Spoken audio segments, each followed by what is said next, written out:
Hello दोस्तों, कैसे हैं आप सब। आज की हमारी कहानी है तर्पण। अगर अच्छी लगे तो चैनल को लाइक शेयर और सब्सक्राइब करना ना भूलें। पिताजी का विधि विधान से पंडित जी की मदद से तर्पण करके अमन ऑफिस जाने के लिए अपनी कार स्टार्ट कर ही रहा था कि माँ ने उसे रोककर एक पैकेट देकर बोला, बेटा, तू ही ऑफिस जा रहा है तो ये केले और बिस्किट के पैकेट लेता जा। रास्ते में जो भीख मांगने वाले गरीब और अनाथ बच्चे मिलेंगे ना, उनको देते जाना।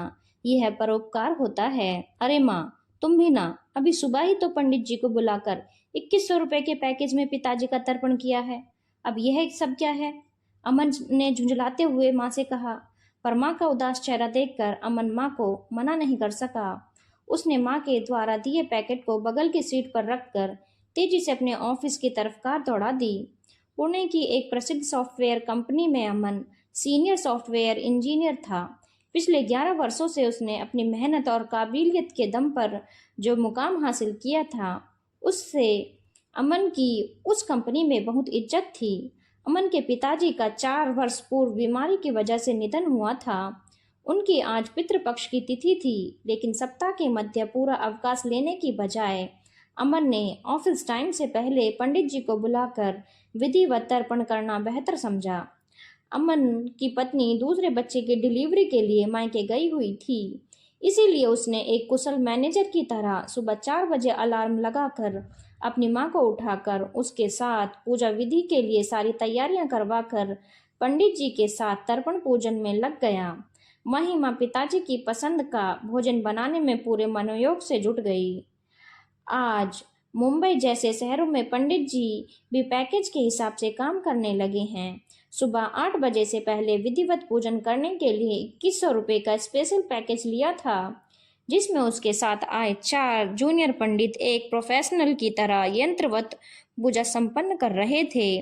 माँ के द्वारा भोजन को पंडित जी द्वारा ग्रहण करने एवं दक्षिणा लेने के बाद रवाना होते हुए ही अमन भी झटपट धोती कुर्ता उतार कर अपने ऑफिस के लिए पैंट शर्ट पहनकर तैयार होकर निकल आता है।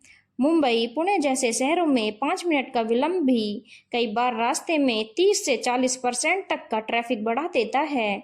नतीजन 5 मिनट देरी से पहुंचने वाला शख्स आधे से 1 घंटा तक विलंब से पहुंच पाता है। हमेशा का वही रूट तेज गति से गाड़ियों को क्रॉस करते हुए येलो लाइट होने से पहले सिग्नल क्रॉस करके टाइम मैनेज करने की धुन में अमन माँ द्वारा दिए केले और बिस्किट गरीब और अनाथ बच्चों को देना वह भूल चुका था। तभी एक रेड सिग्नल पर उसे 1-2 भीख मांगने वाले बच्चे देखकर उसे याद आता है कि उसकी माँ का दिया पैकेट तो बांटा ही नहीं था। अगले 2 सिग्नल में अमन ने कार रोककर इन अनाथ बच्चों को वह केले और बिस्किट देना चाहा भी, लेकिन पता नहीं, शायद वह बच्चे भी इतने वर्षों से अब तक उसे और उसकी कार को एक कंजूस के तौर पर पहचान चुके थे। इसीलिए वह बच्चे उसके पास आने की बजाय पीछे वालों की गाड़ियों पर पहुंच रहे थे। अमन के लिए यह आत्ममंथन का वक्त था। आज उसके पिताजी का तर्पण करने के बाद दान लेने के लिए उसे गरीब और अनाथ बच्चों तक तवज्जो नहीं दे रहे हैं। और एक वह वक्त था कि उसके पिताजी के पास आसपास के गांवों से भी बड़े बड़े लोग मदद मांगने आते थे और कभी खाली हाथ नहीं जाते थे। गांव के स्कूल में साधारण शासकीय अध्यापक थे उसके पिताजी। कम आय में भी खुद के परिवार के साथ साथ न जाने कितने गरीब एवं असहायों की बिना कहे ही मदद करते थे।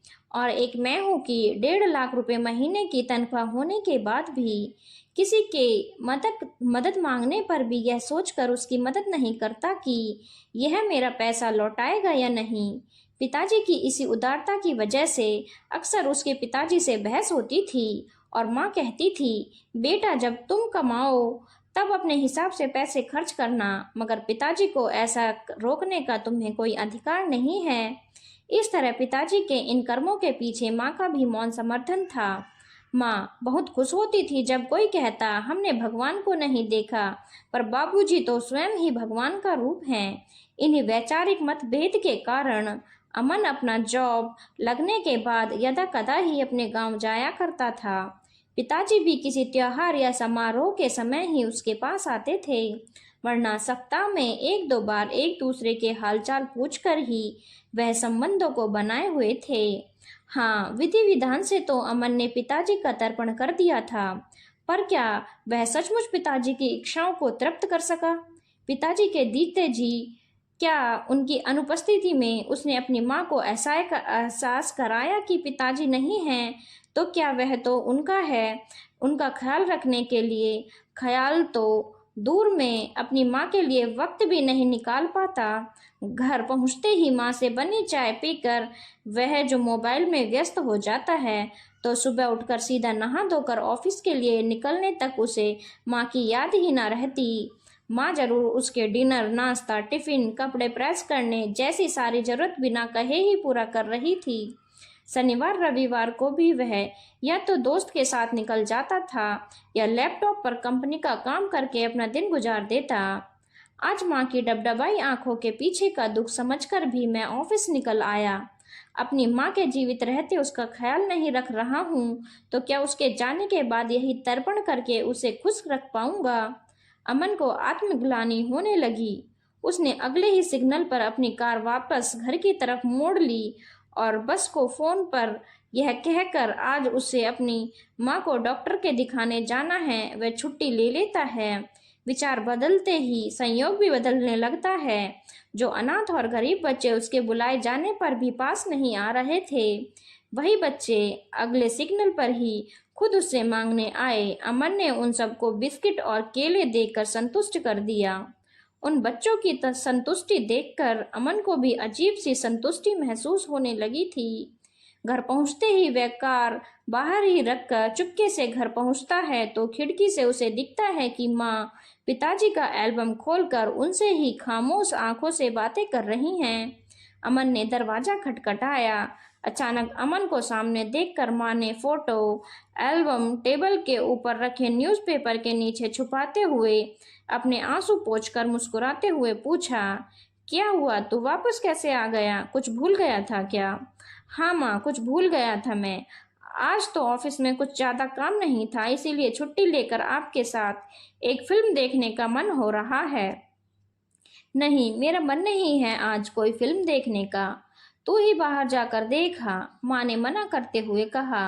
नहीं, मैं तो अपने स्मार्ट टीवी पर ही लगाऊंगा और आपके साथ ही देखूंगा। कपड़े बदलकर अमन एक पेन ड्राइव स्मार्ट टीवी में लगाते हुए बच्चों से जिद करके बोला, अच्छा ठीक है, तू लगा फिल्म, मैं बर्तन धोकर आती हूँ, किचन में बहुत काम है, कहकर माँ उसे टालने के प्रयास करने लगी। अमन ने किचन में जाकर देखा तो सिंक पर सुबह के खाने की प्लेट्स रखी हुई थी।